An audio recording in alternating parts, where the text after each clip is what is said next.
صحیفه تاجیکان در آینه تاریخ از روی اثر پیشوای ملت محترم امام علی رحمان تهیه می گردد. تاریخ را برای آن می آموزیم که از سرگذشت پر افتخار و عبرت آموز نیاگان آگاه شویم، سبق گیریم و این دانش ها را در ترتیب دادن نقشه معینی رشد امروز و فردای دولت و ملت کاربست نماییم.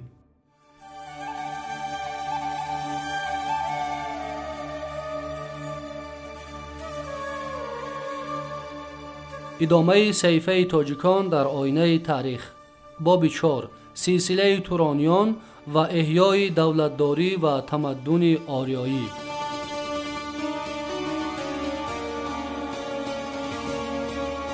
میتریدات دو در عین حال سیاست دیپلماتی را پیش گرفته به نزد امپراتور ریم اهل سفارت پارت ها را میفرستد و برای رواج و رونق دادن روابط تجارتی و گسترش شاهراه ابریشم کوشش های زیاد به خرج میدهد. ولی سرلشکران ریمی علل خصوص پامپی خط سرحد را خودسرانه ویران نموده بارها به سوی سوریه و ماورای قفقاز یورش های بابرار می نمایند.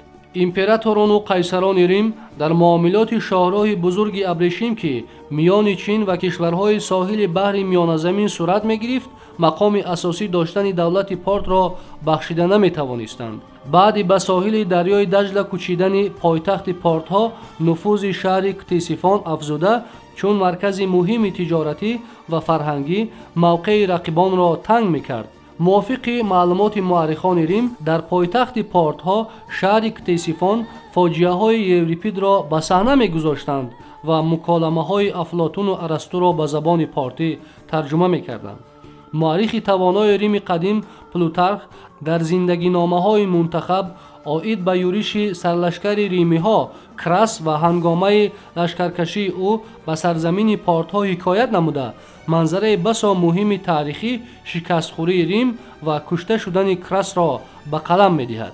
هنگامی که پروکنسولی یا خود حاکم مضافات های ریم در سوریه مارک کراس در نزد خود مقصد گذاشت که کارنامه اسکندر مقدونی را تکرار نموده به سرزمین شرق لشکر میکشد، در بین پسران پادشاه پارت فرعت سه که سالهای 70-69 تا 58-57 پیش از میلاد حکمرانی کرده است برای تاج و تخت مبارزه میرفت. شاید همین مبارزه های داخلی را به نوبت گرفته کراس بهار سال 54 پیش از میلاد به آمادگی جدی لگیون های جنگیش را به مرزهای تابع پارت در مسوپوتامیا روانه نمود. آراد دو که در سالهای 57 تا 37-36 پیش از میلاد حکومت داری میکرد به جنگ تیاری جدی دیده سرلشکر جسور و جنگ آزموده سورن را به مقابل کراس فرستاد. جنگاوران پیشصف سورن از روی تصویر پلوتارخ به چادر پیچیده پیش آمدند و قبل از جنگ با صدای مدهش دهل و نقاره های جنگی به دل سربازان ریمی واهمه انگیختند. در فاصله مناسب آنها از کتف چادرها را پرتافته با زیره و کلاه خودهای فولادی آب دیده که در پرتو آفتاب می درخشید تیز صف جفس کشیدند و ریمی ها را با کمانهای کلان زیره سختشان تیرباران نمودند. کراس احوال ناگوار سربازان را پی برده بهترین قسمهای لشکر خود را با سروری پسرش پوبلیکراس به مقابل دشمن فرستاد.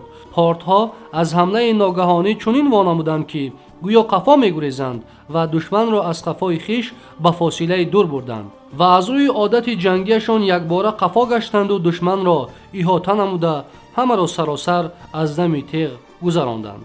در این محاربه پوبلیکراس هلاک گردید. لشکر ریمیان در تاریکی راه گریز را پیش گرفتند و در نهایت کار اکثر سربازان نابود گردیدند و سرلشکر ریمی ها مارک کراس نیز کشته شد.